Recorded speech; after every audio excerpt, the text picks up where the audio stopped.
C'est bon. La troisième fonction, ça c'est la fonction sel. Donc on dit un sel réside de la réaction d'un acide avec une base. Soit vous associez acide plus base pour avoir les sels, soit vous associez l'acide plus sel pour avoir sel, soit vous associez base plus sel, ça va donner sel et base. Nous, on va avoir acide plus base, ça donne des sels et de l'eau. Donc, on va voir la première réaction. Ça, c'est le chlorure de sodium plus l'acide H2SO4, l'acide sulfurique. Donc, ça, c'est le chlorure de sodium, c'est du sel. Donc, l'acide sulfurique, c'est un acide. Donc, sel plus acide va nous donner nouveau sel plus nouvelle acide. C'est ce qu'on va voir. Donc, ici, ça va nous donner Na. Il faut tenir compte de la valence des atomes. NAD, SO4. Pourquoi? Parce que ici, les Na, lui, il est chargé positivement. Na+. Les SO4, il est chargé négativement. D, D-. Vous voyez sa valence acide. Donc, sa valence, c'est D. Et il est chargé négativement. Donc, les deux vont s'associer pour donner NAD, SO4, les sulfates de sodium. Plus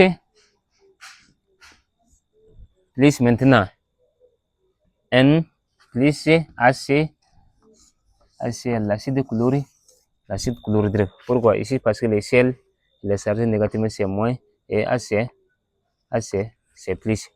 Donc, HCl, les deux ont la valence 1,1. Donc, sel plus acide va nous donner sel plus toujours acide. Ça, c'est l'acide, comment le chlorure de sodium plus l'acide sulfurique va nous donner le sulfate de sodium plus l'acide chlorhydrique. On vient à la troisième équation. Ça, c'est le sulfate de cuivre plus NaOH. Ça, c'est une base et ça, c'est un sel. Ça va toujours nous donner sel plus base. Ça va nous donner CI. Soit vous pouvez commencer par le sel, soit vous pouvez commencer par la base. Vous avez les choix. Donc, nous, on va commencer par la base. Ça va nous donner CiOH,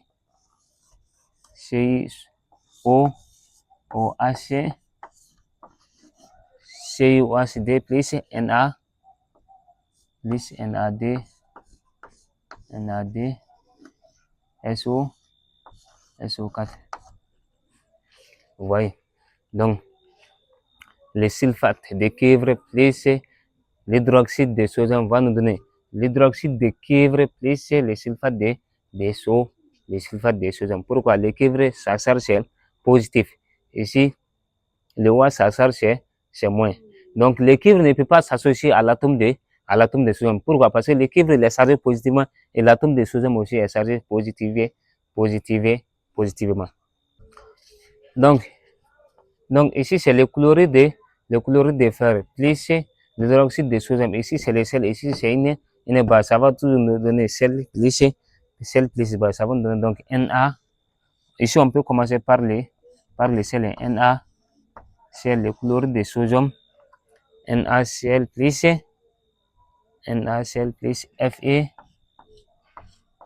Fe, OH, FeOHD. Donc, le chlorure de fer plus l'hydroxyde de sodium, ça va nous donner le chlorure de fer plus l'hydroxyde de sodium, ça va nous donner le chlorure de sodium plus l'hydroxyde de fer. Donc, ça, c'est la fonction, ça, c'est la réaction de la fonction sel. On peut vérifier si toutefois les équations sont aussi équilibrées parce qu'il ne s'agit pas seulement d'écrire les équations. Quand vous écrivez les équations, il faudra aussi les équilibrer. Ici, la première équation, Na, on a 1. Au niveau des réactifs, on a un sodium. Au niveau des produits, on a des. Qu'est-ce qu'il faut faire? Il faut multiplier l'atome de sodium par 2. Quand vous multipliez les 2 multipliez le tout. Donc, Na, on a 2. Ici aussi, l'atome de sodium, on a 2. Là-bas, ça va. On va aussi voir l'atome de chlore.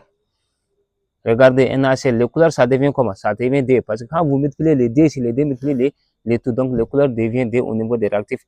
Et au niveau des produits, on a 1. Donc, on va aussi multiplier par 2. Donc, au niveau des réactifs, le chlore, on a 2. Au niveau des produits aussi, on a 2. On va voir l'atome d'hydrogène. On a 2. L'atome d'hydrogène, au niveau des réactifs, on a 2. Venons au niveau des produits. Ici, on vient de multiplier les deux, comment dirais-je?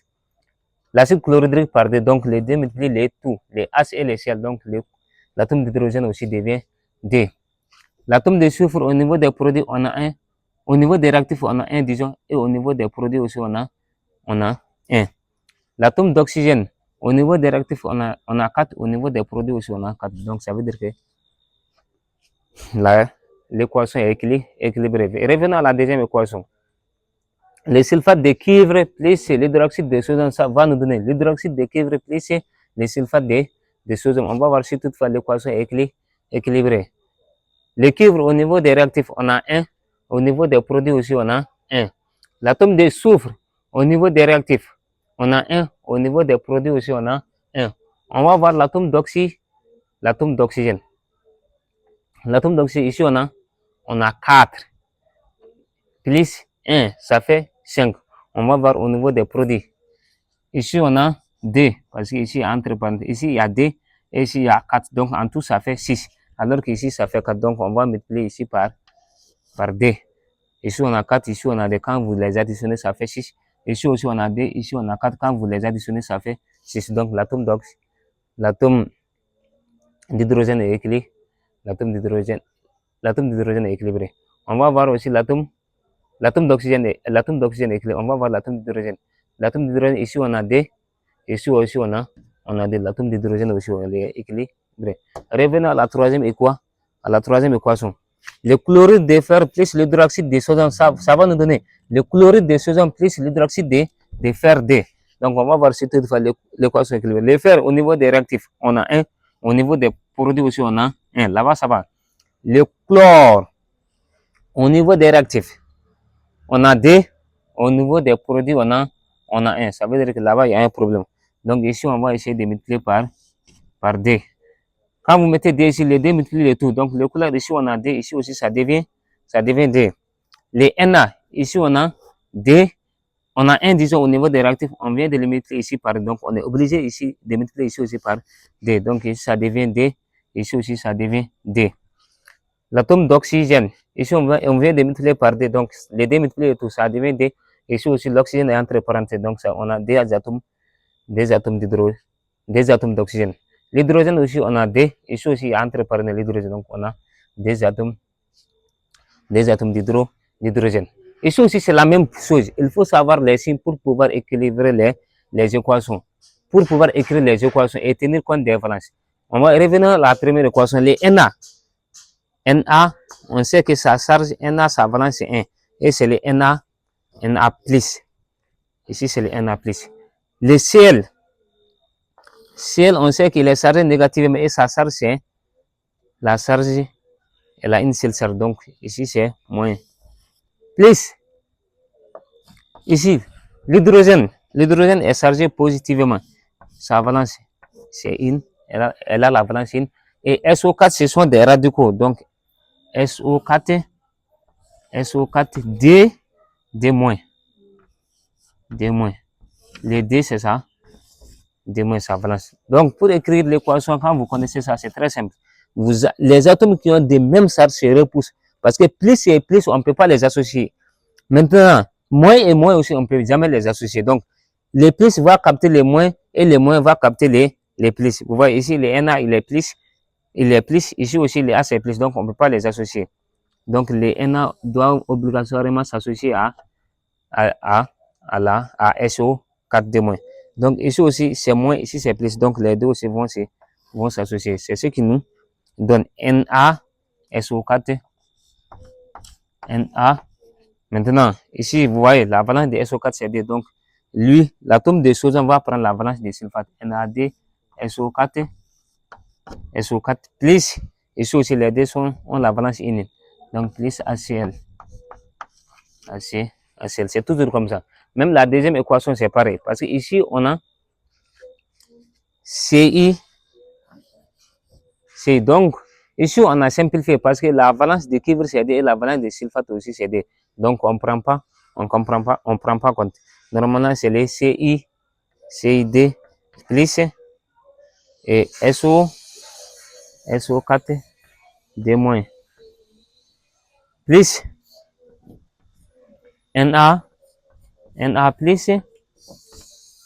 Na plus OH moins. Donc, vous voyez, ici, c'est plus.